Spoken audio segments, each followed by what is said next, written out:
So more things that Danny is having to explain as well and get off his chest, and it all do with the midfield selection, Josh Windass penalty taker, and why Callum Patterson wasn't in.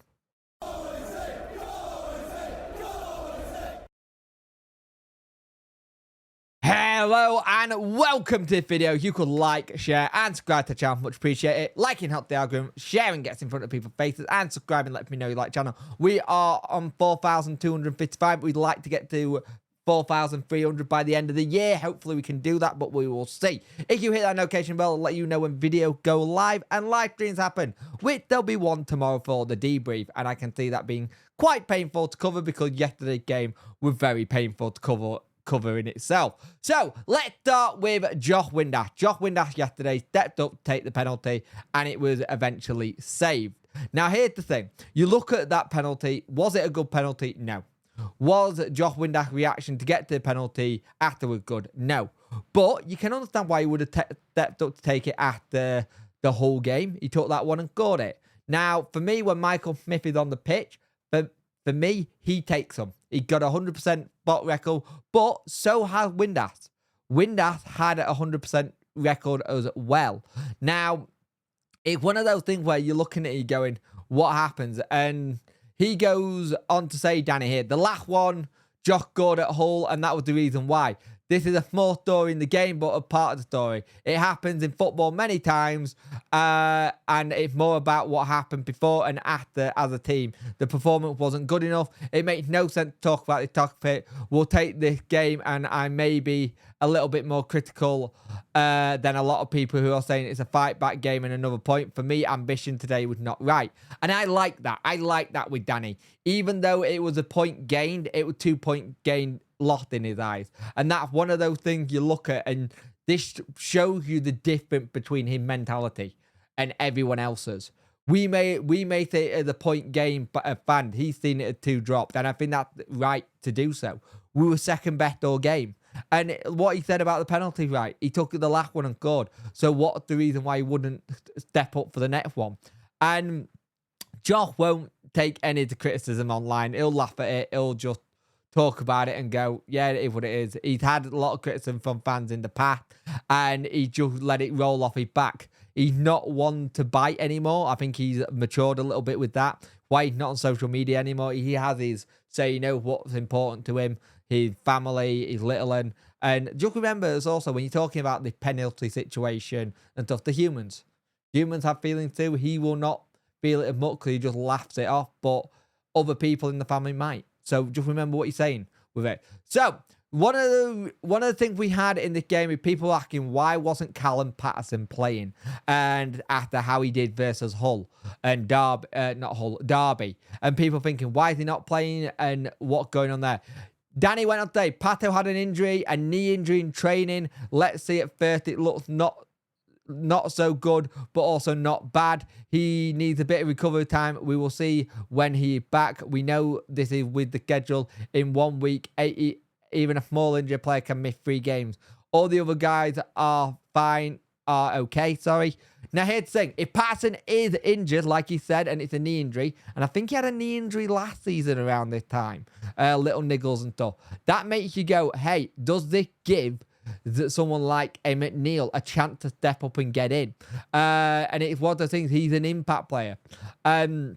He went on to ask whether he could have been the sort of player we needed with him being an impact player. He could have been. We could have brought a second target player in front who can fight. We wanted Mud to work alongside Jamal. I like how they worked against Derby. For my taste, I had to make too many changes today. And that's interesting. Him going about, him talking about making too many changes. And I don't think he likes that. I don't think he likes making a lot of changes in a game. I think it frustrates him. I think he likes to have it maybe 1 or 2, but not 3 or 4 like he keeps doing at the minute. And that goes down to what the players are doing and what the players are listening. And we said before, are the players listening to some of the advice? Yesterday you had the issue that we didn't have Barry Bannon in midfield, and it showed.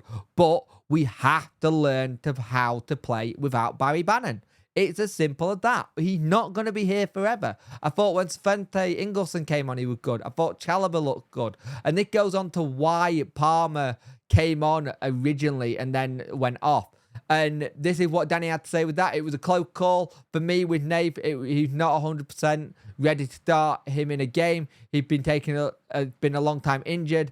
And as a starter, it's a big, big difference in the last 20 minutes. He tried to give the game a structure, but even then, there were moments I wanted to see more active.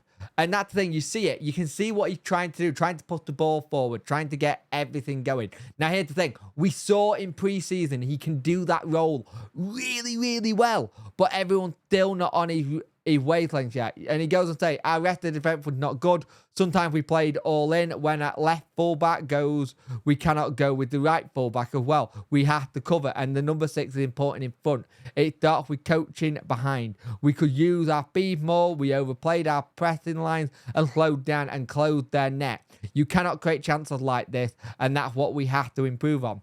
In the second half, I tried to have a number 6 in front of the 2 8s, more of a 4-3-3 to control the midfield, because in the first half, the 10 was always behind our 6. We didn't recover well, and in long distances, we missed the power and energy we needed. And he's right. We really didn't have the right players. This is why I think in January, you're probably looking at a defender, midfielder, and striker. You're looking at another defender to pop in there, another midfielder, possibly a creative midfielder, and then another striker, especially if Callum's not going to be in for a while. So you want to get those sorted ASAP, and hopefully we do. So we'll see what happens with that. But I get what Danny's saying. I think we all want to see a better performance. Now, the thing is, when we played Watford and we got battered, the following one, we went on and played really well. Like the next Tuesday game, we played really well. Bannon will be back, so that'll help us. But as a team and as a club, we have to learn to play without Barry Bannon. He's not going to be here forever. And it's going to be one of the seasons where he does go. We're going to have time where we go, oh, we missed that style of player if we don't sort it sooner than later. And I really wanted it to be someone like an Ingleson to fill that role. I thought Ingleson came on and did well. But we push on. We put it behind us. They'll watch the video today. They'll train Monday. And we'll move forward. Like I said, it's annoying that Parsons got another little niggle. You want him to get better, and hopefully he will do. Hopefully that is something that comes back. But it gives someone like a Charlie McNeil chance to step up. If you've got to say, if you play with a Smith and a low up top or Smith and an Ugbo, then you've got a chance for McNeil to come up. This is what Danny said. Danny did turn around and say, in this period, there might be more chances for it to happen because we might get little niggly injuries. Here you go, niggle injury. So let's see what happens. If he does get a chance, he needs to take it and show what we can do. But at the end of the day, we didn't lose. We're still in 9th place for all things somehow. We're in 9th place. And you're just going to take that and work with that. And you would have given anywhere to be around this place, this part of the league come now, right? We've got to stay in that place by January. If we're up and around it by January, 9th, close to playoffs, it makes getting players in a hell of a lot easier. So let me know what you think in the comment section below, and I'll speak to you in the next one.